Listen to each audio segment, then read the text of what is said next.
участники вебинара. Меня зовут Халкбердина Мадина, являюсь клиническим педагогом программы Джаспер по аутизм-центре Асыл-Мурас города Астана. Прежде чем начать наш вебинар, давайте уточним, хорошо видно ли, слышно ли меня. Если хорошо видно, слышно, то, пожалуйста, ставьте плюсики.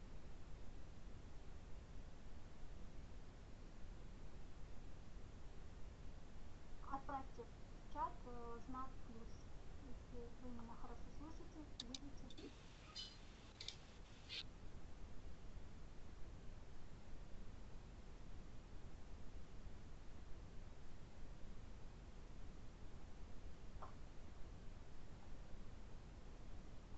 Не слышно?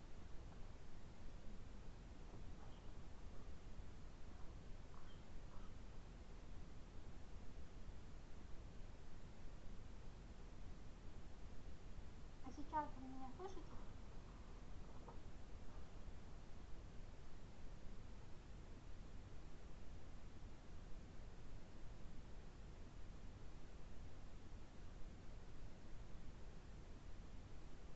А сейчас слышно?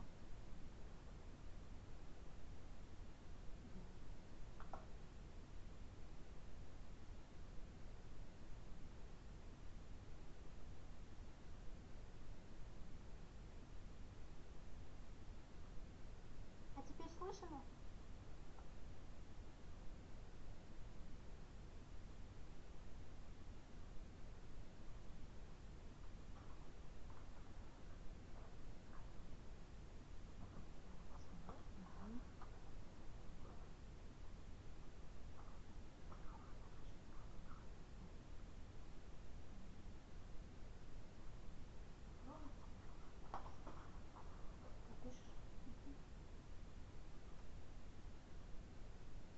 А сейчас, уважаемые участники, слышно меня?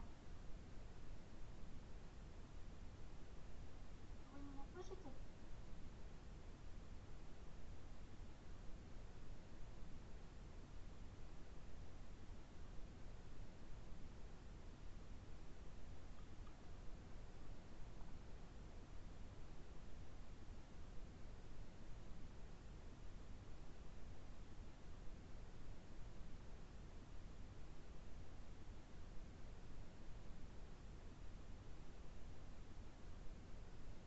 А теперь слышно меня?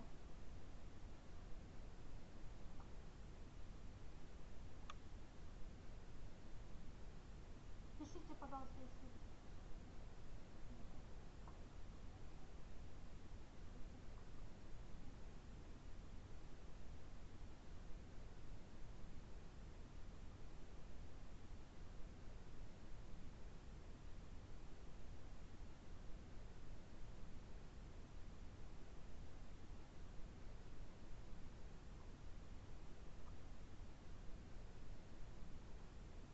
Кого подключить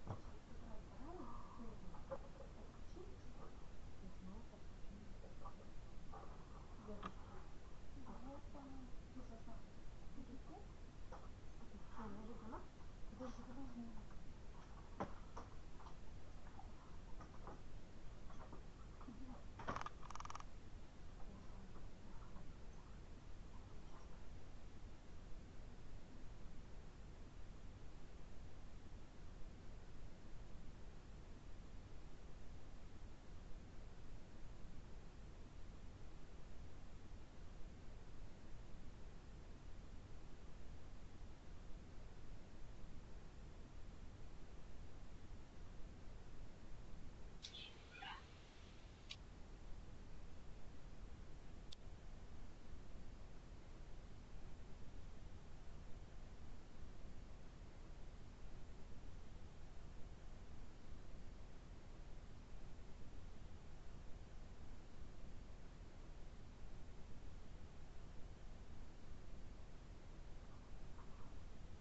Уважаемые участники, сейчас слышно меня?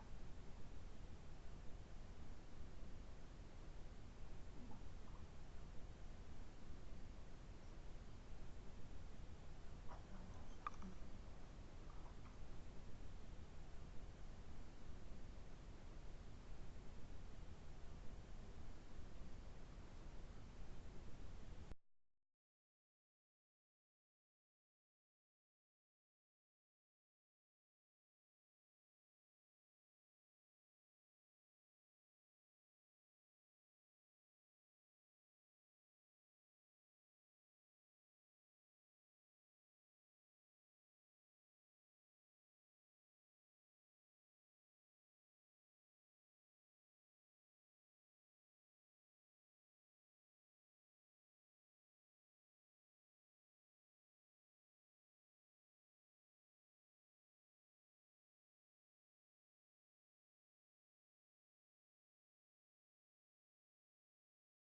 Короткие, спасибо.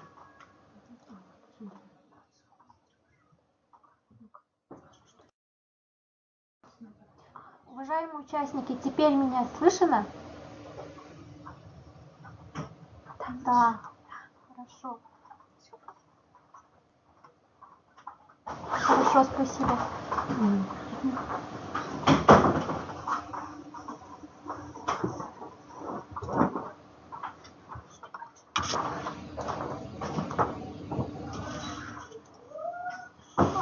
Мы очень сильно извиняемся за технические неполадки.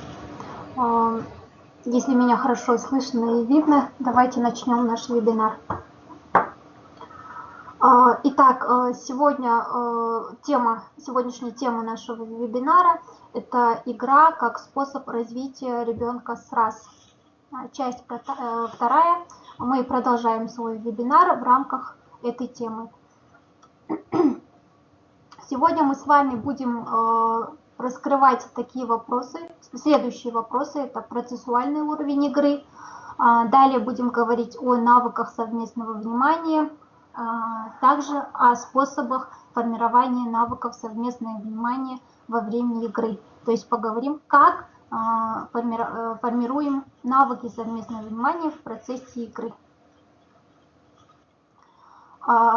На прошлом вебинаре мы говорили, что игра делится на 4 уровня. Это простая игра, процессуальная игра, сюжетная игра и сюжетно-ролевая игра.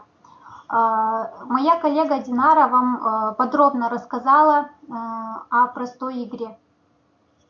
Давайте с вами вспомним, какие действия ребенка относятся к простой игре. Первое – это когда ребенок манипулирует с предметами. Также, когда ребенок разбирает на части игрушки и использует игрушки более функциональным образом. Если ребенок совершает данные действия, то мы можем считать, что у ребенка простой уровень игры. Сегодня мы с вами будем говорить о процессуальной игре подробно. Процессуальная игра – это следующие действия ребенка. Когда ребенок складывает предметы без обозначения, когда ребенок соотносит фигурки в соответствующие отверстия, когда ребенок знает назначение предметов и понимает, что он построил из определенных игрушек. Давайте на конкретных примерах разберем каждый из этих действий ребенка. Первое. Когда ребенок складывает предметы в одну кучу без какого-либо обозначения. Например, вы даете ребенку части конструктора, и он складывает эти части в кузов грузовика, при этом не обозначая, что это груз. То есть ребенок бессмысленно беспорядочно будет складывать эти части конструктора в кузов грузовика. То это действие ребенка мы относим к процессуальной игре. Далее, когда ребенок загружает кузов, то есть это пример процессуальной игры, когда ребенок загружает кубики в кузов самосвала, складывает конструктор без обозначения друг на друга. Далее действие ребенка соотносит фигурки в соответствующие отверстия.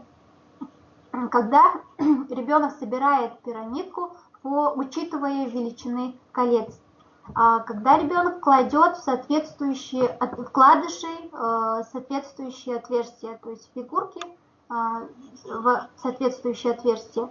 Когда ребенок собирает пазлы, вставляет вкладыши, то если ребенок совершает данные перечисленные действия, мы можем считать, что у ребенка уровень процессуальной игры. Когда ребенок знает назначение предметов. Например, ребенок помещает людей в домик, помещает животных в амбар, кладет ложку в чашку, а не в кровать, да, например, раскладывает печеньки на тарелочке, а подушки на кровати. То есть ребенок, все действия ребенка с игрушками, они осознанные, ребенок понимает, что делать с данной игрушкой. То есть понимает обозначение данных игрушек. И, наконец, когда ребенок понимает, что построил. Например, если вы даете ребенку конструктор, и он строит из этого конструктора машинку, при этом обозначает, что это машинка, то есть, когда ребенок понимает, что он построил, также дорогу может построить из магнитиков, диван, стол, стулья из блоков, может построить дом, амбар.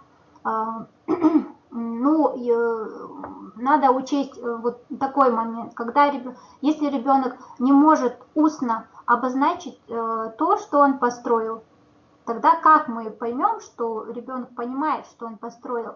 Мы понимаем это, наблюдав действия ребенка. Например, ребенок построил стол, он не обозначает, то есть устно, что это стол. Он берет кусок ткани и ложит на поверхность построенного объекта и ставит туда стулья, рядом стулья, то мы понимаем, что из действия ребенка, что он построил стол. То есть, когда ребенок понимает, что он построил, мы эти действия ребенка относим к уровню процессуальной игры. Давайте с вами подытожим. Итак, следующий, если ребенок складывает предметы без обозначения, соотносит фигурки в соответствующие отверстия, знает назначение предметов и понимает, что он построил, то все эти действия, если он совершает эти действия, мы с уверенностью можем сказать, что ребенок находится на процессуальном уровне игры. Уважаемые участники, давайте вспомним, какие были игрушки при простой игре. Это была пирамидка, барабан, кубики, были вкладыши. На процессуальном уровне игры игрушки такие же, но метод использования игрушки разные. То есть, если при простой игре, например, ребенок просто разбирал пирамидку или же просто с ним манипулировал, а в процессуальной игре он будет собирать эту же пирамидку, учитывая величину колец. Например, пример с кубиками, если ребенок при простой игре просто манипулировал или разбрасывал кубики, или стучал об стол кубики, то в процессуальной игре он будет строить что-то из кубиков и понимать, что он построил. Те же самые вкладыши, тот же самый барабан, в процессуальной игре, те же самые игрушки, но просто отличается метод использования. При процессуальной игре они более осознанные, ребенок понимает назначение предмета и как играть с данной игрушкой. Если вы будете наблюдать, будете внимательными, то в ходе игры, то все эти признаки вы увидите. То есть вы сами можете диагностировать своего ребенка, на каком уровне он находится, внимательно наблюдав все манипуляции ребенка с игрушками. Вернемся к знакомому нам слайду. Это уровни игры. Мы знаем, что есть 4 уровня игры. Вы подробно узнали о простой игре на прошлом вебинаре. Сегодня я вас ознакомила с процессуальным уровнем игры. А на следующих вебинарах вы узнаете о сюжетной игре более подробно и сюжетно-ролевой игре. В заключении рассмотренного нами вопроса можно сказать, что переход от простой игры к более сложной, то есть от простой игры к процессуальной игре, свидетельствует, что ребенок развивается, что у него улучшаются игровые навыки, и не только игровые, но и параллельно другие важные навыки. То есть развивая игру, уровень игры, мы развиваем самого ребенка. Мы закончили рассмотрение первого вопроса. Уважаемые участники, если у вас есть вопросы, задавайте, я готова на них ответить.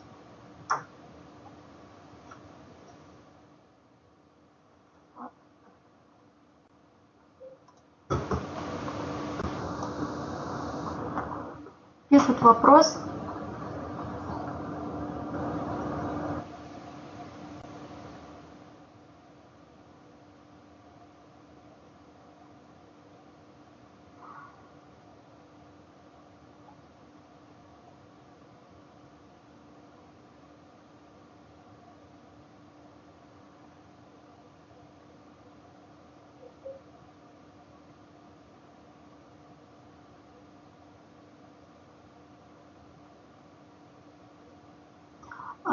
Поступил вопрос, если ребенок понимает назначение игры, почему процессуальный уровень? К процессуальному уровню игры мы относим те действия ребенка, те осознанные действия ребенка. То есть отличается от простой игры, процессуальная игра, тем, что ребенок осознанно играет с игрушкой, то есть понимает, как играть, знает назначение игрушки. Поэтому считаем, что ребенок в процессуальном уровне игры.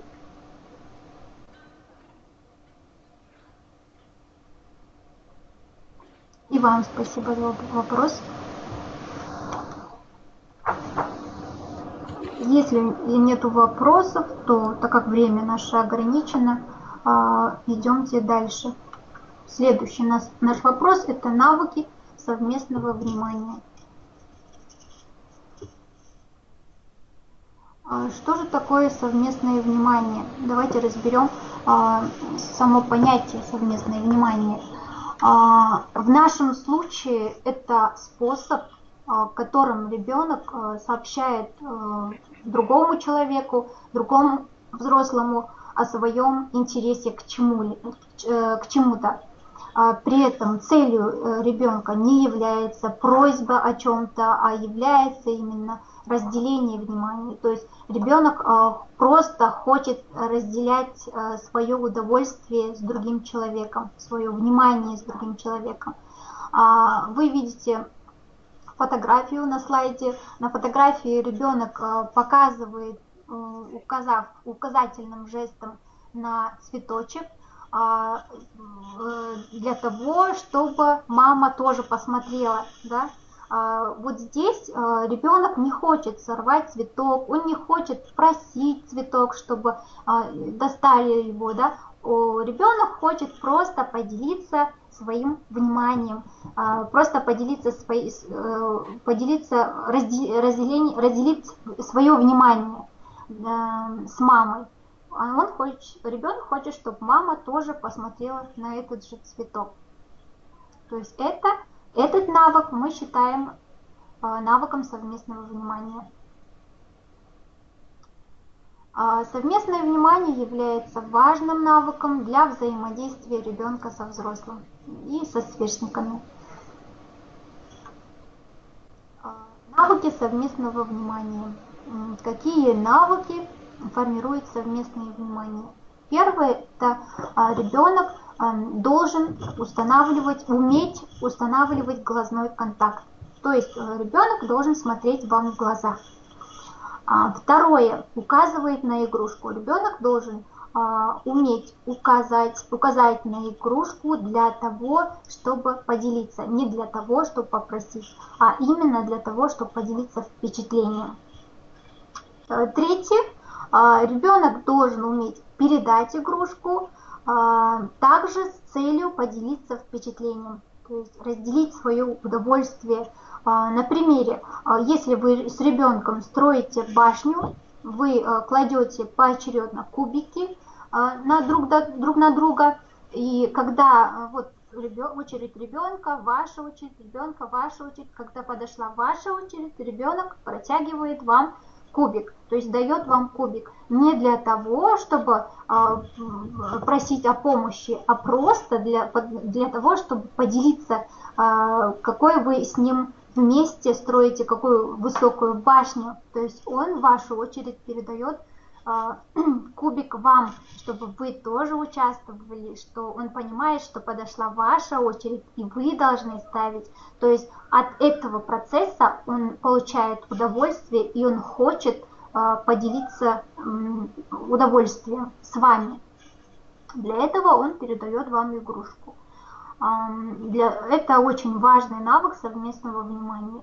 И, наконец, четвертый навык – это показать игрушку. Ребенок показывает игрушку, опять же, не с целью, чтобы попросить о помощи, а с целью просто поделиться впечатлением. Он поднимает игрушку на уровень ваших глаз, чтобы вы, например, посмотрели, какая это тоже красивая игрушка, светящая игрушка. То есть он просто хочет разделить свое внимание с вами. Эти 4 навыка формируют совместное внимание. Сейчас мы с вами будем говорить о способах, как мы эти навыки формируем в процессе игры. Навык – это посмотреть, чтобы поделиться. Ребенок смотрит маму для того, чтобы поделиться, разделить свое внимание. И как мы формируем этот навык во время игры? Способ формирования совместного внимания. Первое, мы создаем неожиданные моменты. Например, если вы с ребенком строите башню, вы построили, и по завершению башни ребенок на вас не смотрел в процессе строения башни, и вы построили, завершили строение башни, и в тот момент, когда завершили, вы разрушаете башню, то есть создаете неожиданный момент. Ребенок в тот момент будет поднять голову, посмотреть на вас с недоумением, что же ты сделала, например.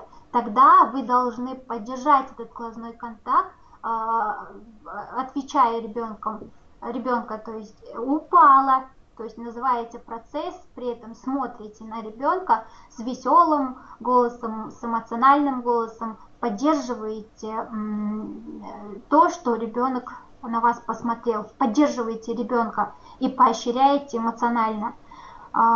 Такие неожиданные моменты можно создавать при строении чего-то. Также можно создавать, например, вы кладете с ребенком вместе поочередно игрушечные печеньки в коробку, и ребенок, когда на вас не смотрит, вы можете прикрыть ладонью, то есть создать неожиданный момент, и ребенок поднимет на вас голову и посмотрит на вас, тогда вы тоже должны поощрять. Эти стратегии делаются, чтобы ребенок посмотрел на вас для разделения внимания. Давайте с вами просмотрим видео пример. Я сейчас вам в чат отправлю ссылку.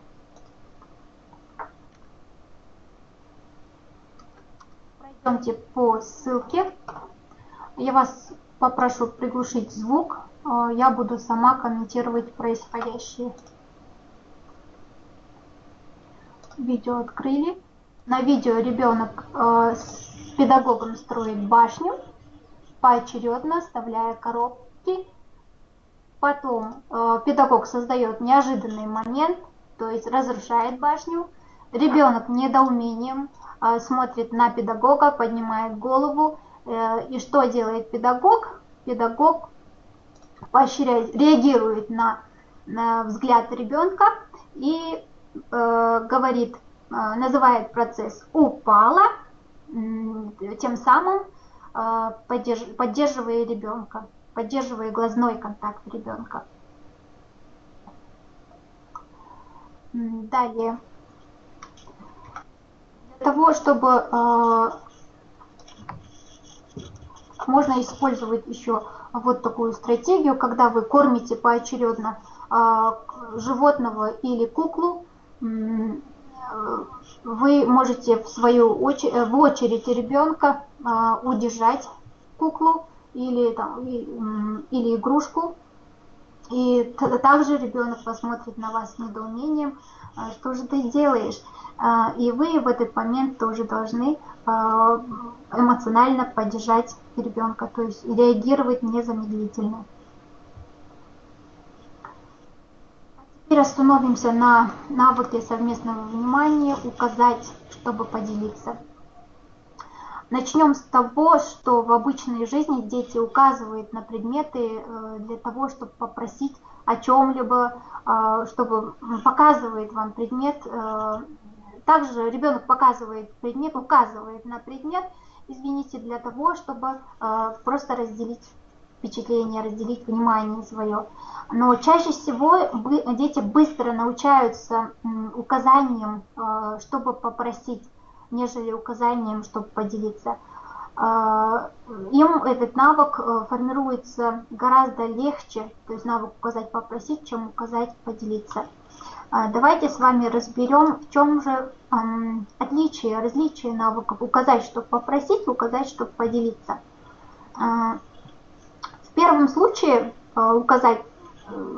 навыки указать, чтобы попросить, ребенок просит, и он получает предмет, да?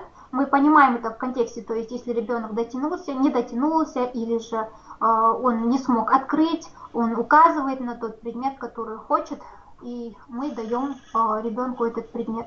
На первой картинке с левой стороны вы видите, что ребенок указывает, что ребенок и педагог готовят пиццу и кладут туда начинки от пиццы поочередно. И когда подошел очередь ребенка, педагог придержал начинку, и ребенок указывает на начинку с целью, чтобы получить начинку. То есть цель здесь ребенка, цель указывания здесь, чтобы попросить. Он указывает для того, чтобы попросить. На второй картинке вы видите, что ребенок и педагог построили совместную башню, и по завершению строения ребенок указывает на башню для того, чтобы поделиться, какую же мы, например, с вами построили красивую башню. Здесь ребенок не хочет о чем-либо просить. Здесь целью указания ребенка является просто разделение внимания.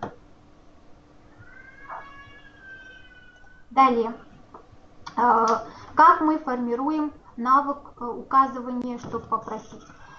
Первая наша стратегия – это мы придерживаем игрушки, необходимые для дальнейшей игры.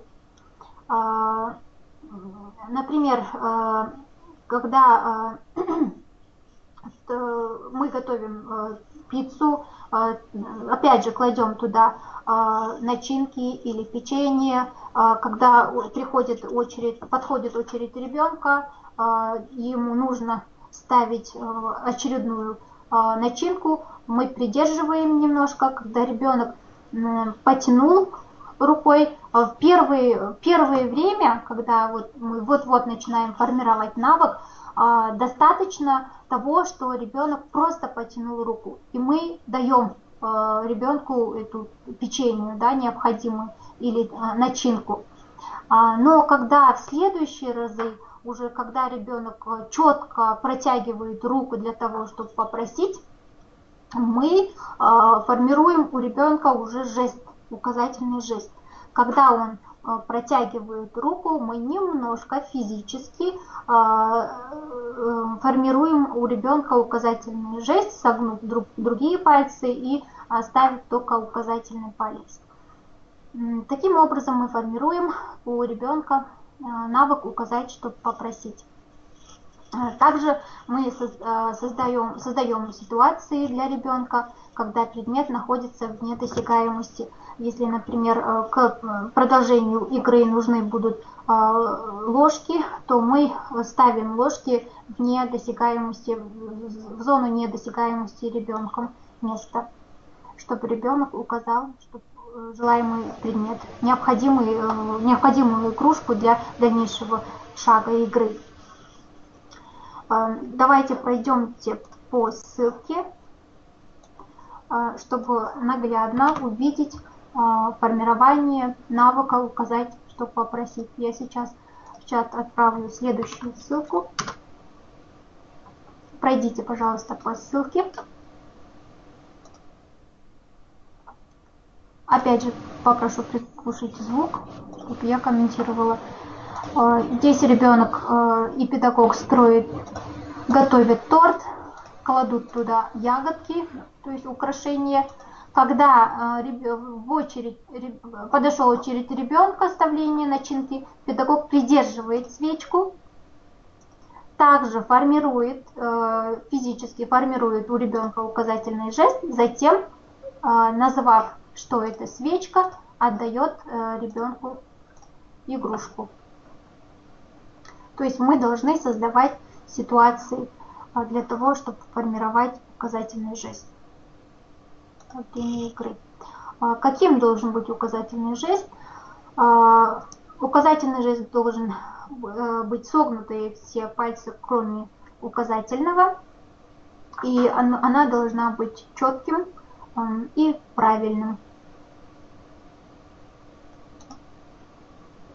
Нужно реагировать немедленно. То есть, если ребенок, например, вы придерживаете необходимую для дальнейшего продолжения игры игрушку, и ребенок тянется, и вы медлите, чтобы отдать ребенку игрушку, то тогда ребенок может просто потерять интерес и показать даже нежелательные поведения. То есть вы должны реагировать немедленно, ребенок протянул руку, вы должны сформировать указательный жест. Если нет у ребенка, то физически, то и дать немедленно следующую игрушку необходимую. То есть медлить нам нельзя. Это приводит к проявлению нежелательного поведения или ребенок становится невовлеченным. Способы формирования навыков совместного внимания, указать, чтобы поделиться. Мы поговорили с вами, как мы формируем навык указать, чтобы попросить. И теперь поговорим о том, как мы формируем навык указать, чтобы поделиться. Мы указываем на тот предмет, который смотрит ребенок. То есть взрослый должен постоянно сам указывать на предмет с целью поделиться вниманием. Здесь мы должны послужить ребенку примером. Чтобы было ясно, давайте просмотрим видео. Я сейчас вам отправлю следующую ссылку на видео.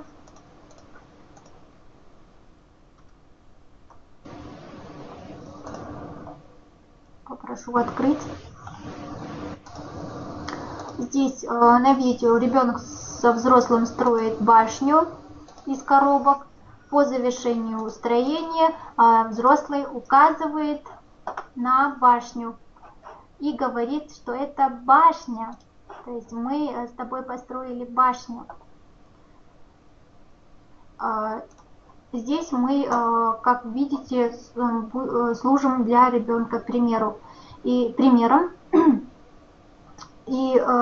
поверьте, наш опыт показывает, что первое время, да, ребенок не будет следить за вами, не будет тоже указывать, чтобы поделиться.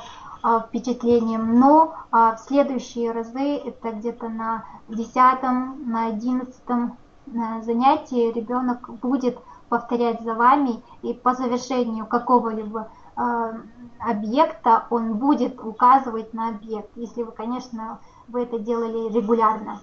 То есть он будет указывать, чтобы поделиться. Еще раз повторюсь, что навык указать, чтобы поделиться, удается гораздо тяжелее, чем навык указать, чтобы попросить. Напомним, что все навыки требуют длительного время отработки, и не сразу, уважаемые родители, могут все навыки формироваться. То есть здесь не надо нам спешить, несмотря на то, что мы параллельно работаем над несколькими навыками, надо отрабатывать каждый навык все равно отдельно.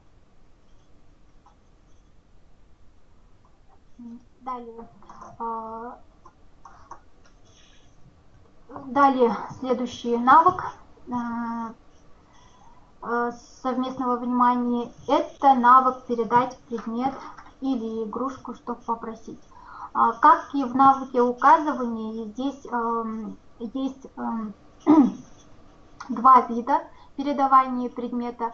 Это первый с целью, чтобы попросить, и второе с целью, чтобы поделиться. То есть на первом рисунке вы видите ребенка, он просит, он отдает определенный предмет маме для того, чтобы просить помощи. В конкретном случае ребенок дает носочки, потому что он сам не умеет одевать, он просит маму одеть носочек. Второе. На второй картинке вы видите, ребенок передает предмет, чтобы поделиться. Сейчас мы разберем на вот этих картинках. На первой картинке вы видите, что ребенок и взрослый строят башню, и когда совместно, поочередно, и когда подошла очередь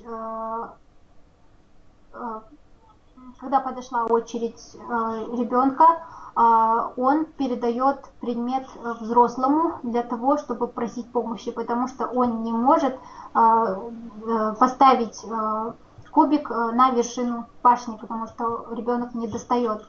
Поэтому он просит помощи и передает предмет для того, чтобы взрослый помог ему поставить данный кубик. На второй картинке мы видим, что ребенок со взрослым, они строят пиццу и кладут туда наверх начинки. И когда подошла очередь педагога, ребенок передает начинку педагогу для того, чтобы поделиться. Здесь ребенок не просит помощи. Здесь ребенок может сам поставить начинку, зачем ему просить? Он просто передает предмет для того, чтобы просто поделиться, что он знает, что подошла очередь педагога, теперь он должен поставить. То есть он получает удовольствие от совместного поочередного процесса деятельности. Способы формирования навыков совместного внимания: передать, чтобы поделиться. Чтобы формировать навык передать, чтобы поделиться, мы в свою очередь, когда подойдет наша очередь в процессе игры, мы вытягиваем ладонь, чтобы ребенок передал вам игрушку. Давайте просмотрим видеоматериал для того, чтобы было все ясно.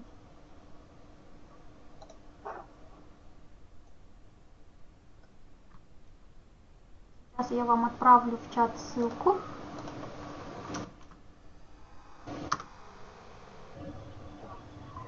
Попрошу пройти по ссылке.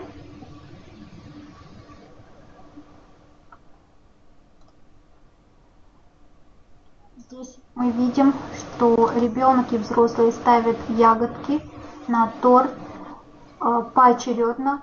Когда подошла очередь педагога, педагог протягивает руку ребенок дает начинку, и взамен педагог тоже дает ребенку начинку. Здесь мы видим, что здесь стратегией педагога является протягивание руки для того, чтобы ребенок передал. Он сам не передает предметы, но мы можем формировать этот навык сам, то есть инициируя, чтобы ребенок вам дал определенный предмет, определенную игрушку. Но когда ребенок отдает вам в руки предмет, вы должны, ваша реакция здесь должна быть вот таким, вы должны взамен тоже дать ребенку игрушку. Но в данном случае на видео педагог дал ребенку начинку. Здесь важно понять, что ребенок когда ребенок отдает предмет, он получает взамен что-то, то есть это делиться, мы прививаем понимание ребенка, что делиться это не так уж страшно, ты отдаешь и получаешь взамен что-то даже лучшее, например. Во время поочередного построения это может быть чего-либо, то есть вы, здесь надо учесть, что вы должны только просить протягивать в свою очередь, а не в очередь ребенка. Далее поговорим о навыке показывания, чтобы поделиться. Как мы формируем навык показать, чтобы поделиться?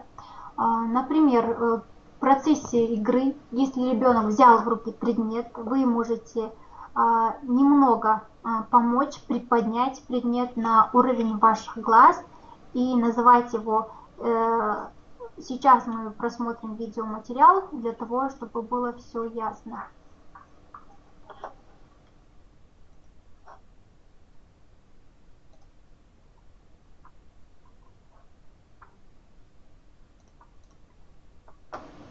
Сейчас я вам отправлю ссылку в чат.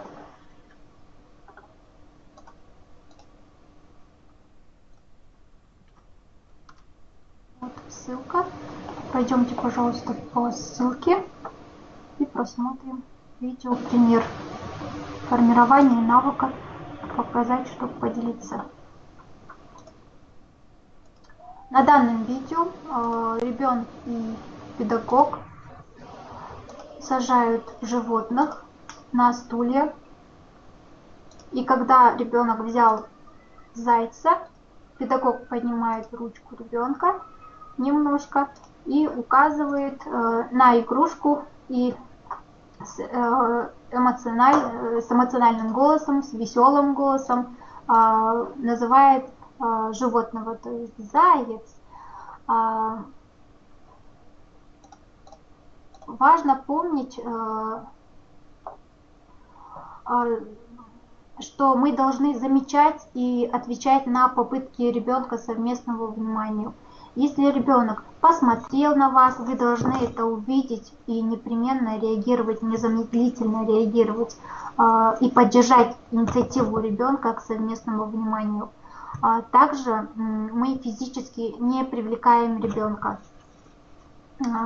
И надо быть творческими, то есть надо все эти стратегии применять во всех, то есть ловить моменты, применять во всех процессах по всей протяжении игрового процесса. Сегодня мы с вами рассмотрели процессуальный уровень игры, рассмотрели навыки совместного внимания и поговорили о способах формирования навыков совместного внимания. Если у вас есть вопросы, я готова на них ответить.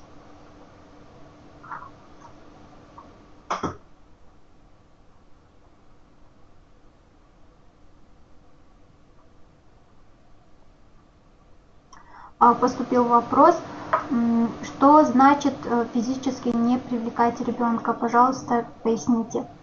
То есть мы не заставляем ребенка играть, то есть не подносим руку физически к, например, к игрушке.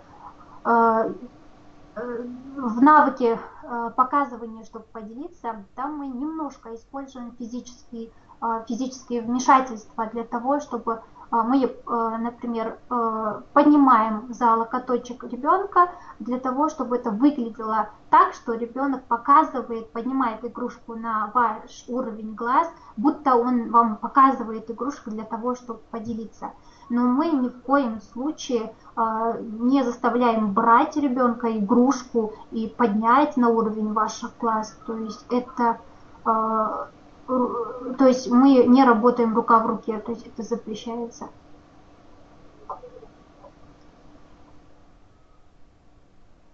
Ни за что, надеюсь, все понятно. Если еще есть вопросы, задавайте, пожалуйста. Если они возникнут позже, то вы можете написать мне на электронный адрес, который я сейчас вам отправлю. Пишут вопрос.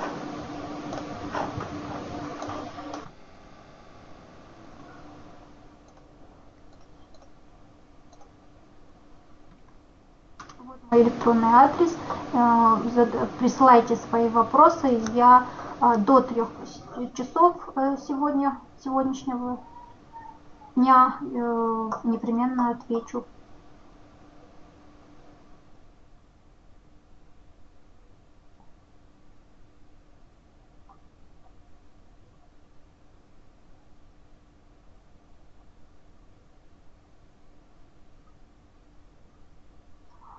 Видео нет, они не в доступе.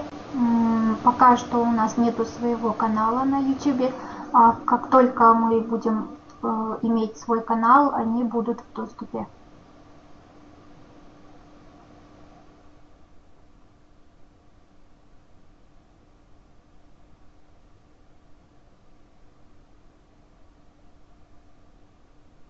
Пишет вопрос.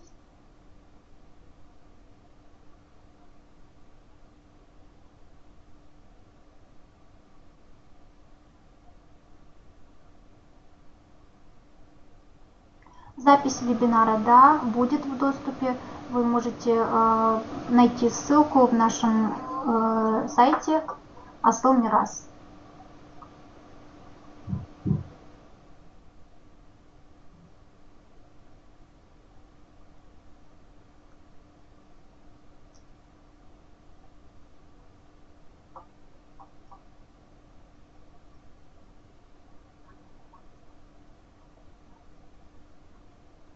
Если вы мне отправите почту на мой электронный адрес, то я могу вам скинуть ссылку на вебинар на вашу почту, и вы можете просмотреть вебинар.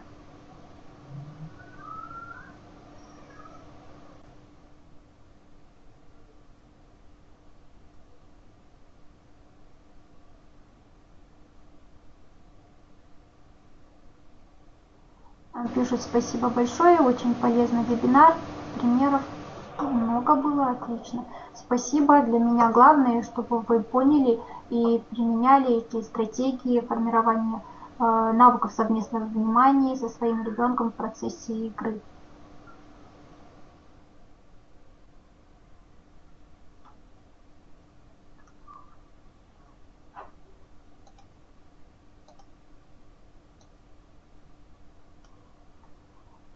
Как часто нужно играть с ребенком? Каждый день. Очень часто нужно играть со своим ребенком. До 5-6 лет мы знаем, что ребенок развивается только через игру. Поэтому через игру можно формировать не только навыки совместное внимание, можно формировать и речь, речевые навыки. Об этом мы будем говорить на следующем вебинаре. Как формировать речевые навыки вебинара, на следующем вебинаре, как формировать речевые навыки ребенка.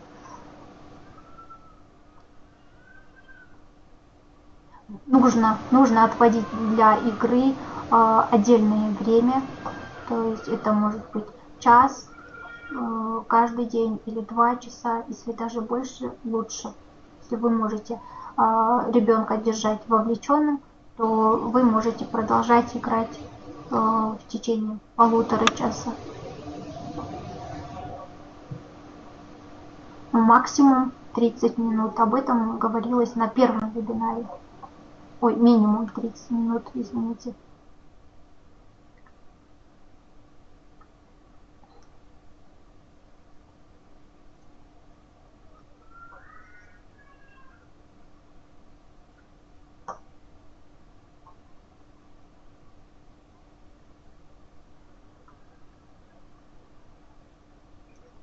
Я вижу, что пишет вопрос. Некоторые дети не играют совсем. Что делать в таком случае? Заставлять? Нет, физически мы не заставляем ребенка. Для этого мы используем отдельные стратегии. Стратегия называется моделирование. То есть мы показываем ребенку, как играть. И привлекаем ребенка к игре. Конечно, соответственно, по уровню игры ребенка. Мы все делаем весело, на позитиве, четко, моделируем, показываем ребенку, и это помогает привлечь ребенка к игре.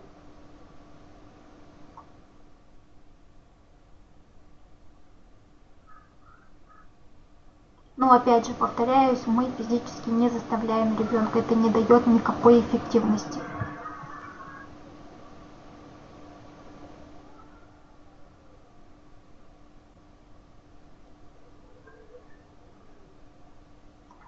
Какие у вас будут рекомендации для родителей?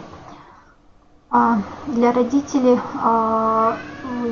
каждый ребенок развивается через игру.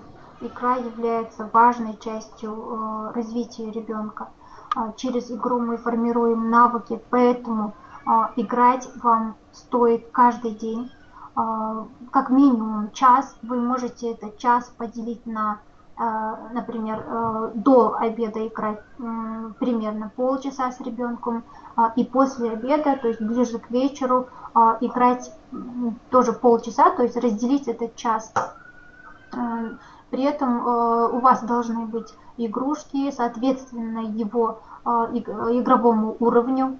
Игрушки должны быть также разными, привлекательными. Если конструктор, то много видов конструктора должно быть. Если это пицца, торт, то также вы должны иметь много видов тортов и пиццы. Это делается для того, чтобы разнообразить игру, чтобы привлечь внимание, привлечь ребенка к игре, к игровому процессу. Также вы играете с ребенком один на один, и вам нужно посоветоваться в строении игры со специалистом лично. То есть мы подбираем ребенку, учитывая уровень игры ребенка, игрушки и как надо играть с данными игрушками. То есть это все индивидуально.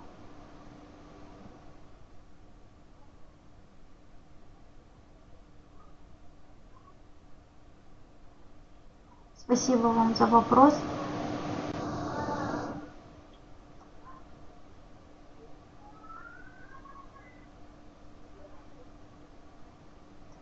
Спасибо за подробный вебинар и понятный вебинар. Спасибо вам тоже. И я поблагодарю участников, которые активно участвуют, задают вопросы. Ждем ваши вебинары, да, наблюдайте на сайте. Мы оповещаем про наши вебинары на нашем сайте Асыл Мирас.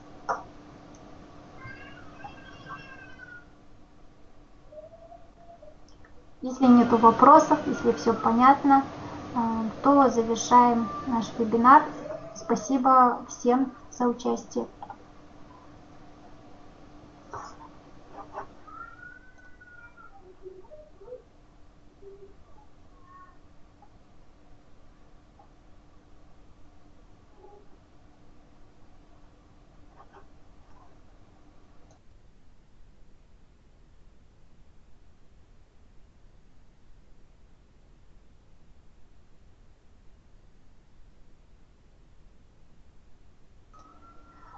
когда эта тема будет на казахском языке. Этот же вебинар мы проводим на казахском языке 17 числа, то есть в четверг в 2 часа.